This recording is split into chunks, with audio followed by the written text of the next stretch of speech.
really believe that curiosity is a mental, emotional, and motivational system. It's a process. We almost have to think of curiosity as a verb. Welcome to the Curious Advantage podcast, an exploration of the idea of curiosity and its increasing importance for thriving in the digital age, from the authors of The Curious Advantage.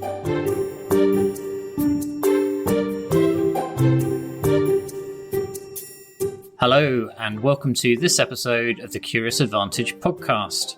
This series is about how individuals and organisations use the power of curiosity to drive success in their lives and businesses, especially in the context of our new digital reality.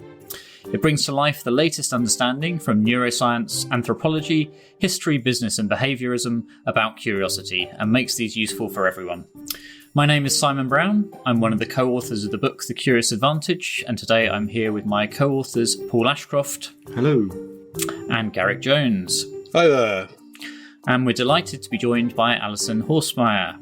Dr. Alison Horstmeyer is a talent development consultant, executive coach, humanistic researcher, and founder at Intrinsic Curiosity. Her research focuses on curiosity and associated mental, emotional, and motivational attributes. Alison is considered one of the pioneering scholar practitioners on workplace curiosity. Her work is published in various peer-reviewed journals and business publications, including Forbes, Chief Learning Officer, and CEO World Magazine. She regularly works with clients focused on multifaceted and agile leadership, healthy team dynamics, and continuous innovation. Examples of those organisations that she's worked with include Hulu, Verizon Media, Vanguard, and Stanford Healthcare. Also, in addition to her consulting practice, she serves as the Director of Client Development and Adjunct Faculty for USC Marshall School of Business Executive Education, and she's the inaugural Research Fellow appointed to the USC Annenberg Center for Third Space Thinking, contributing empirical rigour and thought leadership to soft skills development. She believes curiosity is innate in each one of us. We just tend to stifle it away. So I'm sure we'll be hearing more on that shortly. Welcome to the Curious Advantage podcast, Alison. Thank you so much. It's good to be here. It's great to have you with us. So to kick things off, Alison, you focused your research, writings and work on curiosity. How did you come to be curious about curiosity? It's a great question. So when I was in my corporate world, I built businesses at the intersection of tech and media, usually global purview, and had the opportunity to work with, international sales teams and cross-functional teams. And I was always fascinated on the different ways as leaders we showed up, why some leaders ran their team on fear while others didn't. And I also noticed a high level of stress, anxiety, and complacency around me. And I really wanted to do something about it. And I kind of always knew I would go back to the corporate world in a different incarnation. I just wasn't sure what that was going to be. And so I went back to school and dived into mind, body science, behavioral science, social science, and different modalities and disciplines. And along the way, I became a certified coach and certified yoga teacher. And it was actually my mindfulness research that I had this idea, could you be curious and anxious all at the same time? And I was like, oh, maybe that's it. That was incredibly naive, but it did lead me down this beautiful, rich, non-linear journey into the world of curiosity, only to come back to anxiety in a different way, because anxiety is so indelibly part of curiosity. And I'm just fascinated in terms of how we build that stress tolerance to manage that, to really enliven and support our states of curiosity. Alison, could we talk about that a little more? I know you've looked extensively at the links between anxiety and fear and curiosity. And when we were speaking with people, and often when we are talking, one of the questions we get asked is, how can I be curious if I'm afraid? So can you tell us what you've discovered around some of those links? Yeah, so this idea of the relationship or interplay between curiosity and anxiety has been in the research for quite some time. There was a seminal study done by Spielberger and Starr back in 1994 where they came to the conclusion that there was this interplay of curiosity and anxiety in a way that created a co-motivational system. So essentially, we needed both in order to explore. And then as we move through time, we see the different models of curiosity developed, one specifically around intellectual curiosity or epistemic curiosity that focuses on what is called deprivation sensitivity. So there's an absence of knowledge, which creates some kind of tension that catalyzes you into exploration. And then the newer models, for example, by Todd Kashdan, have this facet of stress tolerance that is about managing that anxiety and stress along the way. And essentially what's found in the research and what I saw in my study and what I continue to see today when I'm working with clients is that we have this immediate cognitive appraisal that happens right before we jump into our curiosity states. One is, oh, wow, this looks a bit different, unfamiliar. Maybe I have some kind of incongruency in my expectation, like something literally happened that I didn't expect. And two is, do I have what it takes to manage the stress along the way, to navigate my exploration? And while the literature focuses on that initial cognitive appraisal, I see that we continue to have that appraisal because in our explorations, when we really activate our states of curiosity, we are moving away from familiar markers into unfamiliar territory, and we're looking for feedback. Often we conflate sometimes curiosity with flow states, and in flow states, you are looking for feedback, and often it can be negative feedback because you're trying out something new. And so there are ways that we can really support our curiosity states, but fundamentally, the anxiety part is what is going to be the way in which we express and sustain it. So how we manage that is how we're going to express and sustain those states. Which is really interesting because we pick up in the book the importance of the environment around when you're being curious and the impact that a manager can have on that environment. And from what you're saying, if you're looking for that feedback and the environment gives you that negative feedback, it can stifle and kill off that curiosity. Is that what you found? Yes. So a couple of things that I found, which was really interesting. One is when we can make the exploration more open. So when my study participants let go of preconceived notions, assumptions, biases, even adherence to social norms that they fundamentally could no longer prescribe to, and really opened up the boundaries of the exploration, they actually felt liberated. When it was that they had to do an exploration in kind of confined parameters because they had an expectation that they had to be, quote, strategic, or there was an obligation to be curious in their roles, that's when their anxiety went up because they weren't able to really go into more of that intuitive exploration that was aligned with authentically who they are. And so when we talk about environments, we have to think about the kind of environments that we are creating that support, for example, psychological safety. I know this is why it's so wonderful that the pandemic has brought this focus on psychological safety because there's an intentionality to creating essentially learning zones, right? You have to have an opportunity to first be included, to learn, and then to challenge and debate. And we need all of those things because the research shows that dissension is the birthplace of creativity. Dissension is the way to mitigate groupthink and to foster cognitive elaboration so we can start looking things at in completely different ways and reinterpret the boundaries of an issue together. I love that. Dissension is the birthplace of creativity. I'd like to come back to something that you mentioned in passing there, Alison. So you mentioned Todd Kashdan's work and his model. Many of our listeners may not be familiar with that. So would you be able to give a very quick overview of the model and what the key points are that Todd talks about? Sure. So, Dr. Todd Kashdan out of George Mason University has been studying curiosity for decades, and his models have evolved over time. It started with a 2-dimensional model, and now we're at a 5-dimensional model. And that really speaks fundamentally to the multidimensionality of curiosity and that it is such a rich and complex phenomenon.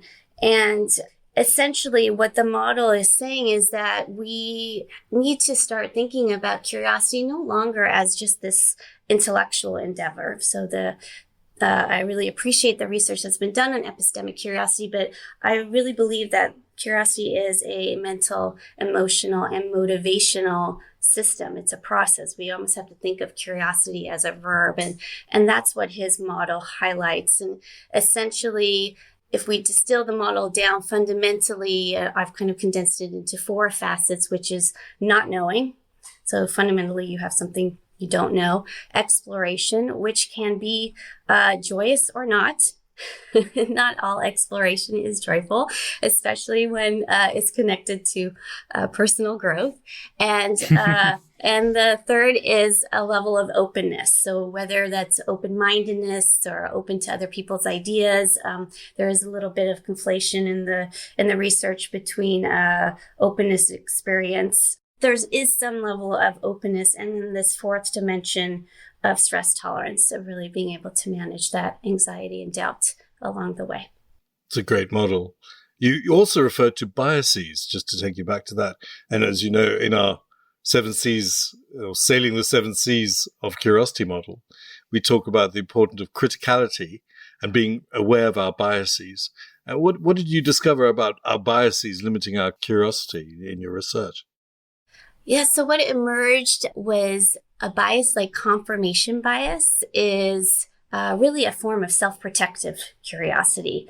So you can quote explore, I'm putting my explore in quotation marks, but fundamentally you're doing it in a way that is not really looking for inputs that are contradictory, right? You're really just searching in a way that validates what you believe. Other cognitive biases that I see are, there's obviously status quo bias, and there's framing bias, and there's champion bias. I mean, we have 182 biases, and fundamentally what these biases do is they shut down the facets of curiosity. And so the more we can be aware of these biases and have a language around them and recognize them in us and in our team, then we can actually put them out on the table. It's kind of name it to tame it. And have a way to counteract those. I love that. Name it to tame it. Tell me a little bit more about that, because I think I get it, but it's great. So action bias is a really interesting discussion, especially with executives, because action bias has its place, right? If we're in paralysis by analysis, we need to make a decision and get going. But what I see with execs is that there's an overuse of action bias. There's a tendency to jump in, to fix it, to be quite reactive, and really not to take the time to unpack and to essentially oversimplify what is going on. And we need to recognize that we have these tendencies that really incite reactive behavior, right? And we go to our mental shortcuts. We just revert to past experience, which really is no longer relevant for things that we're solving in today. Or the other bias that I love, that I see very often, is binary bias. So I call that the tyranny of the or. So binary bias is about, it has to be this or that. It's very black and white. There is no gray. And so if you just replace the or with an and, look at what happens in terms of the possibilities that start coming forward. And then your anxiety goes down and your stress tolerance goes up. I love this, Alison, and the idea about how biases that we work with are so prevalent that we may not even recognize that they're there. as a human, but particularly as leaders in organizations, perhaps the context we're working in is almost encouraging these biases upon us. So would you agree with that? And what could our listeners do to become more curious leaders? Yes. The biases are just a part of who we are. I mean, we all have blind spots. We all crave certainty. Our brains are wired for certainty, but our minds are not. Our minds are how we can control where we place our intention and attention. And so for leaders, my first invitation is, get clear on your values. Because what I'm seeing and emergent in the research is this relationship between curiosity and values. And know that there are some values that are anxiety inducing. I love the work of Shalom Schwartz, who created the integrated value system. And there are values that are about conservation, almost like self-preservation. So those are things like conformity, tradition, and security. I'm not saying that you can't have those values. I'm just saying look out for those and what those do. I have 2 executives in coaching right now where security is one of their values, and there is certain anxiety that is rising for certain areas of their development, but they have other beautiful values like courage and perseverance and autonomy. Those are anxiety reducing. But the idea with the values is that it's your internal compass. I mean, the research shows that values inform our behavior more than facts and knowledge, and they are going to inform how you're curious. The second is, decide what kind of rules of engagement you are establishing with your team. Like, how are you normalizing experimentation, exploration, agile learning and agile failure? And what's the agreement among you and the team? Because that does take a level of sponsorship. Like, people have to know that you have their backs in order to experiment. And I would love to see us normalize experimentation, exploration. There was a study done by MIT Sloan Management Review in the 2017, and it's still applicable today, that missing in leadership is creating the conditions for experimentation and executing by empowering people to think differently. That is so critical. And the third point is, what are you modeling? Are you modeling experimentation, or are you modeling conformity? Because conformity in the research has an inverse relationship to openness to change. So the more conformity, the lower the openness to change. The more conformity, the lower the well-being. We've seen that documented in the research.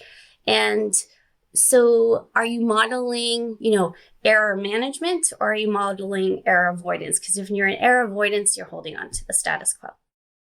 And we absolutely saw this and cited it in the book around the role of the manager can obviously hugely influence the engagement of the team, but the difference between a manager that the team considers favourable and a team considers unfavourable, where it had the greatest impact was on the dimensions of curiosity. And exactly as you're describing, it was experimentation, it was speaking up, it was offering diverse points of view, all of those aspects around curiosity, which if you want innovation, you want breakthroughs in how you do things, are essential to be there. But if the manager isn't role modeling, if the manager isn't encouraging, if people fail and are penalized for it, then that curiosity will die, and all of the positive attributes that come with it won't be there. Yeah, true. And fundamentally what you're saying, Simon, is it's a practice.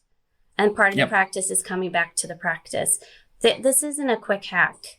I know we all love, I have some quick hacks to enable, curiosity-led conversations and things, but it is a practice. I mean, the research shows it takes energy, it takes effort, and you're going to fall off. And the invitation is to always come back.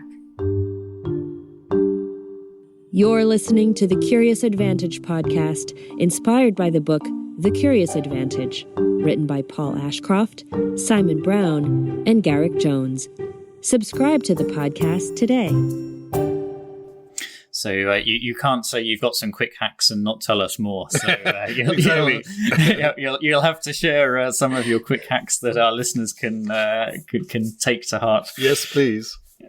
Okay. So for those that love to drive the conversation, I invite you to say to yourself, wait, why am I talking? And let others go first and be more inclusive. You know, I talked before about the tyranny of the or. If you find yourself in that either or scenario, just replace the or with an and see what happens.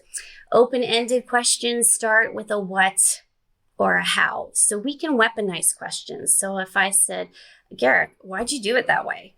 That is not really a inviting question for discussion. But if I say, Garrick, how would that work? That invites some unpacking. And we need to invite the unpacking. So let there be silent pauses. I often work on executive presence with executives, and they just love to fill in the silent pauses. It's like, no, let people process, let you collect yourself, and everybody process information differently. And I also really am asking people to stay away from why. Why can put people on the defensive. And so if you can go to, how could that work? Or tell me more. Tell me more doesn't get overused because it doesn't get used enough. So just say, if you're feeling triggered and you're just feeling like you want to jump in and react, just say, hey, can you tell me more about that? So, and the yes and instead of the no but. Love those hacks. I've got a what question for you. What has been your most exciting discovery about curiosity? For me is that it is so rich. I mean, it is so multi-layered. When I was first starting the research, I was wondering, could it be connected to the things that are documented? And was it just a function of the different models and that there's no consensus on the definition? And through my work, it's just fascinating to see that, yes, intuitively, it's connected to creativity and innovation. And you have wonderful researchers like Spencer Harrison who are doing such great work in terms of empirically supporting that. But it is, it does make us innately human. And so I love to look at it through that humanistic lens of how it really helps us connect to ourselves and connect to each other. I don't think we spend enough time really understanding that curiosity is the doorway to getting to know ourselves better and to really getting to know each other better, and in a way that can lead to so many rich and interesting places. When we were planning for this podcast with you, you mentioned quantum physics. And, as you know, I have a thing about quantum physics and harmonics, and being also a musician, I'm really interested in things that harmonize and harmonics at all the multiple levels, even the subatomic. But your research made some really interesting connections. I'm really intrigued. Tell me more about. Can you tell me more about your links with quantum physics or what your view is? Yes, it's probably not a surprise that I ended up in research, because in business development, we're putting disparate things together, and research allows us to do the same thing. And it was early in my doctorate path that I read Dr. Dan Siegel's book, The Mindful Therapist, and he's a clinical professor of psychiatry out of the UCLA School of Medicine and head of the MindSight Institute. And he applied quantum physics to our mental processes in the way that actually separates the brain from the mind. And the mind is dynamic and that is constantly processing inputs and information. But what was so profound for me is his concept of the plane of possibility, where literally if you apply quantum physics, you always have an infinite number of possibilities available to you. And it is through our attention and intention that we whittle down those possibilities into probabilities, and then we actually experience one. We actually experience a probability, and that activates a new neural connection in our brain. And as you know from the research, we can make new neural connections until the day we die. We can constantly do that and constantly expand our thought action repertoire. But our habit is to have habitual patterns of behavior. And so we are actually probably living in the plateau of probabilities where we are just in the same groove. And so it is with our curiosity that we can return again and again to the plane of possibility. And because of the facets of not knowing, exploration, openness, and stress tolerance, we move back and forth between going through possibility to probability to experience, back to possibility, probability, and experience again and again. And so that is how I see the relationship. It's a very nice mental framework, Alison, that, because it makes me think of almost like a daily reminder that we can have to say, I'm feeling stressed, or I'm feeling closed, or I don't know what to do next. And then just remind ourselves that we can go back to, as you say, that plane of possibility and start again and try something new. It's like every time you look at the horizon out on the ocean, it can go in any direction, right? A wave can take you any direction. I think that's also why I gravitated towards both yoga and surfing. It's always a practice. You can always get thrown off the board or thrown off a pose, and then you have to come back to it. And one informs the other, right? As you get better at yoga, I imagine you get better at surfing as well. Yes. Both areas I need to work on. So you've worked, Alison, with lots of Sorry, is that your surfing? You talk about surfing. I definitely need to work on my surfing, and I think I very much need to work on my yoga as well. You've worked with lots of individuals and companies, Alison. So I'd love to hear a story or an example where you've seen a very positive or significant impact of curiosity, either on one of those individuals or on an organization you've worked with. Is there a story you can share? Sure. So one experience comes to mind that I was working with a engineering leadership team, and they were a new leadership team, and their manager had come to me and saying, we need to evolve, we need to excel in our organization, and they're just not open to new ideas. They're not challenging. We seem to be playing it pretty safe, and some other things and we really need to gel as a team. I mean, there was like a number of things. And while it sounds like, oh, that's a lot to do, it's all interrelated. And fundamentally, what was at the bottom is they just wanted to evolve in a way where they could have better collaboration, higher levels of experimentation, and higher levels of really seeing what they could find in terms of agile experimentation and iteration. Mm-hmm. And we worked on themselves first, on their facets of curiosity, how they were curious as individuals, what self-narratives were getting in the way. So much of our curiosity is tied to our self-concept of who we fundamentally believe we are in this world. And there are narratives that go along with that. And then we focused on their team values, what they really want to stand for as a team. What was the behavior they wanted to have in their team? And we worked, I introduced them to my model that I developed based on my research, the Expert Explorer framework. So we integrated that into them. And then they started practicing. They started practicing being the explorer. They started practicing modeling their values. And then we also integrated the language around cognitive biases. They taught those to their team. And it was a series of that kind of, I call it a practicum because there's real world practice. They actually had to go and do and come back and debrief and try again. So there was the element of practice. And we used their pulse survey data to measure the results, and their innovation score, leadership, team vision and direction score, and organization career growth scores all went up anywhere from 8 to 17%. Wow. That's brilliant. And those are definitely things people will, I'm sure, relate to, of, better collaboration, greater willingness to experiment. So, it's great to know that curiosity helped to address that. Our definition of curiosity is that it is an attitude of wonder with a spirit of exploration. And, the more we talk about it, the more we talk to people like you and so many others, the more that reinforces with me that we're on the track. It's connected to action. It's connected to doing. I'm fascinated by your explorer model. Could you tell us a little bit more about that? Yeah. So expert explorer model is rooted in really a mindset.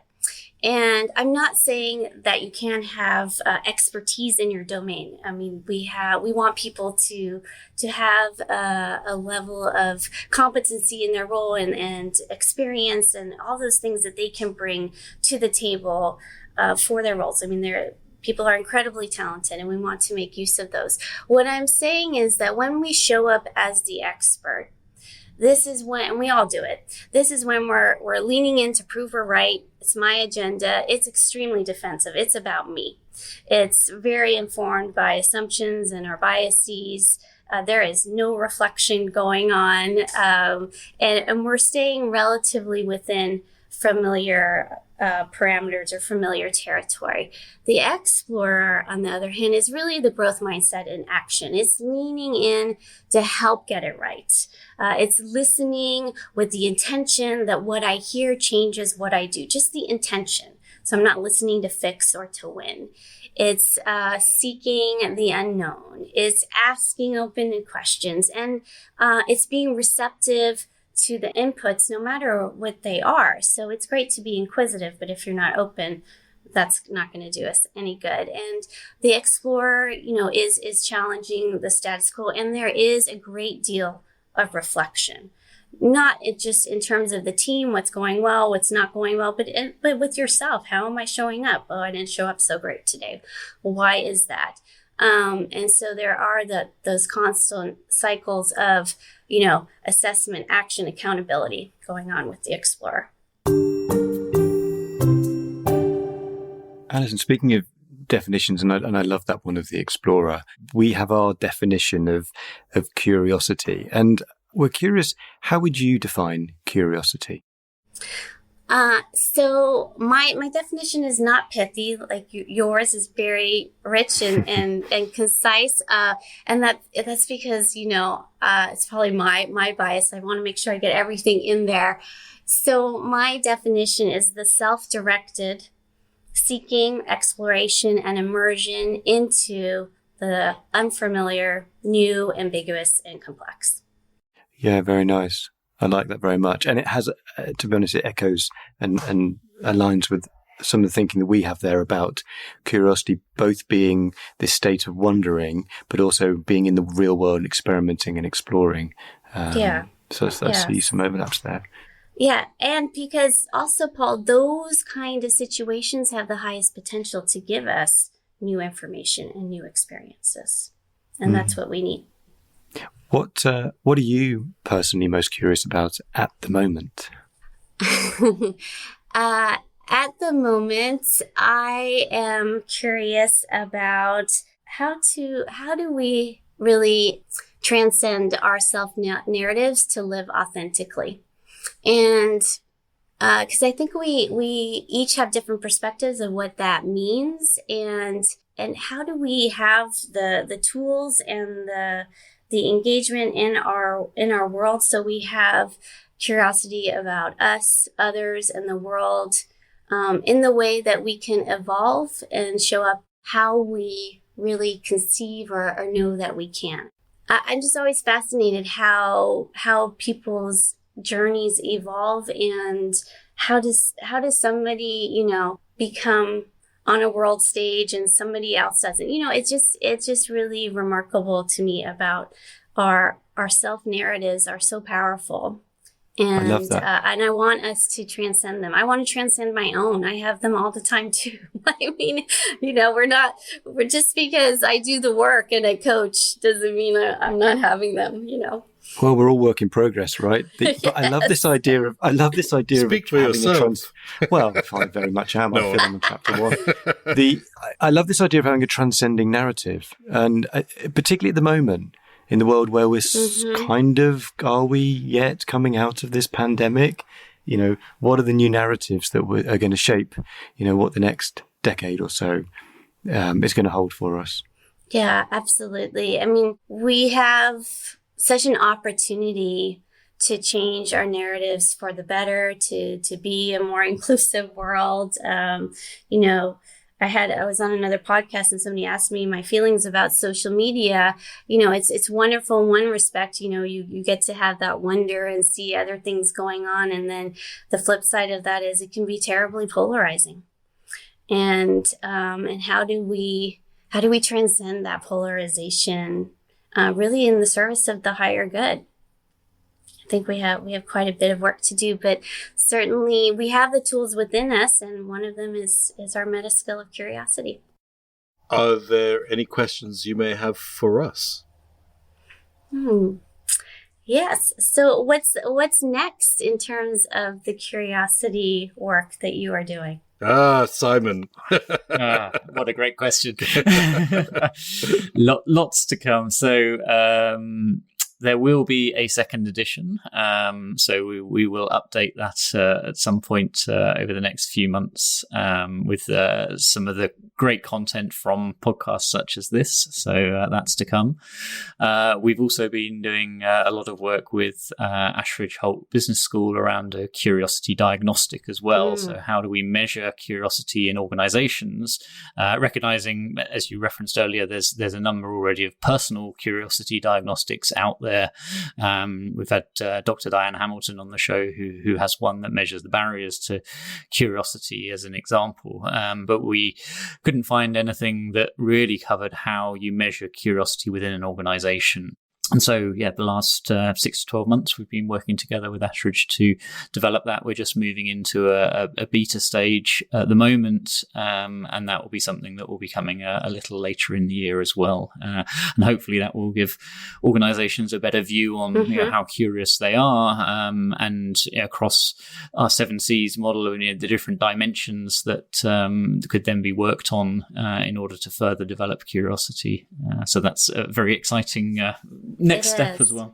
It's fascinating. And I love that you guys recognize just how multifaceted curiosity is. I mean, that's what your 7 C's model really underscores, the complexity, and that it is a process. And I think we also have to be careful of oversimplifying the barriers as well, because we can have fear as a barrier, but fundamentally, what is that rooted to? That's rooted to our self-concept and our ego, right? So being able to dive in deeper and underneath the layers and not just put the Band-Aids on the symptoms.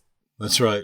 One of the fascinating things that I hadn't expected is that our research is taking us into conversations with heads of learning and COOs in organizations who are asking, how do we create an infrastructure that enables curiosity within the workplace? And all of a sudden, talk about a plane of opportunity or possibility.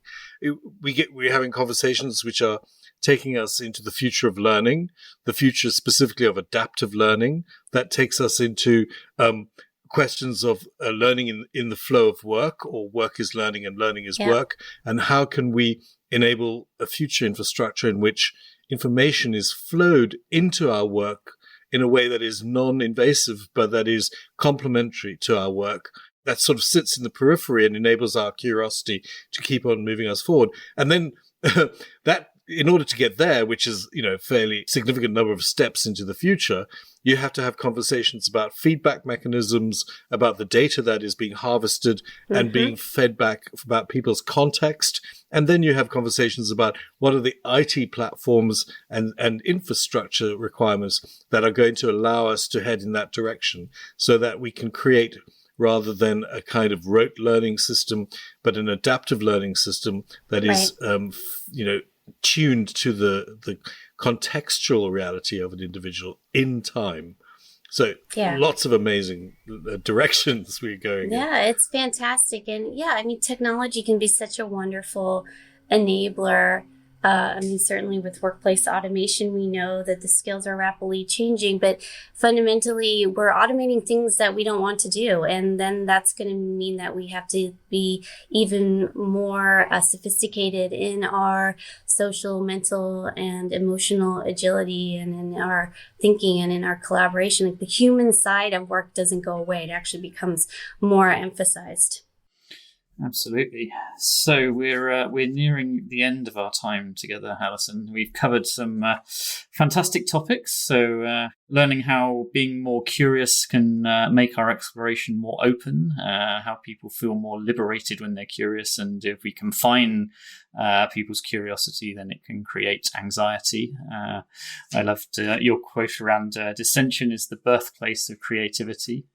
We've learned more about the relationship between curiosity and anxiety.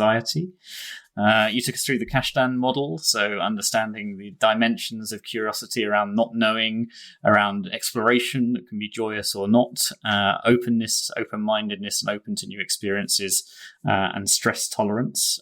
Went through the whole piece around biases and understanding our action biases and paralysis by analysis and some of our others. And then your five quick hacks as well. Hacks. So fabulous. Yes, the Alison's quick hacks. Yes. So for those who drive conversations, wait. The tyranny of or. So replace or with an and. Open-minded questions. So use what or how and avoid using why. Invites people to unpack things more. Get comfortable with silent pauses. Let there be silent pauses. And then if you get triggered, use tell me more, or even I'm curious, tell me more. And then learning also around the plane of possibilities and how curiosity can take us to that plane of possibility and explore some of those infinite possibilities and move from possibility to probability to experience and that loop back again. So. And then, of course, not forgetting your expert and explorer model as well, and the benefits of having an open mindset or growth mindset, and not listening to fix or win. So it's a lot. A rich conversation. Amazing. It is a lot. So rich. But if I if I put you on the spot though, Alison, and said, if you had to leave our listeners with one thing from our conversation today, what would be the most important aspect of what we've covered for you? Curiosity is innately human, and as humans, we fundamentally want to be of value, be valued, and be connected. And it is, and so the question is not if we are curious, but how we are curious, because of those facets. And how we each are curious is going to be different and of value. Fantastic. Thank you so much for joining us, Alison. Thank you so much. It was so much fun to be with you, Simon, Paul, and Garrick. And congratulations again on your success. And I look forward to learning from each other. Oh, it's brilliant. Thank you, Such Alison. a brilliant conversation. Really appreciate it. Thanks for sharing all your ideas and research with us. So you've been listening to a Curious Advantage podcast. We're always curious to hear from you. If you think there was something useful or valuable from this conversation, we encourage you to write a review for the podcast on your preferred channel, saying why this was so and what you've learned from it, so others can benefit as well. We always appreciate hearing our listeners' thoughts and having a curious conversation. So join us today using #CuriousAdvantage. If you'd like to learn more about what we've covered today, the Curious Advantage book is available on Amazon worldwide. Order your copy now to further explore the 7 C's model for being more curious. Subscribe today and keep exploring curiously. See you next time. Thank you for listening to the Curious Advantage podcast. The Curious Advantage book is now available to purchase on Amazon. Stay tuned for the next episode and keep exploring curiously. This podcast is produced by Aliki Palinelli and John McGinty and edited by Jill Damatak-Futter.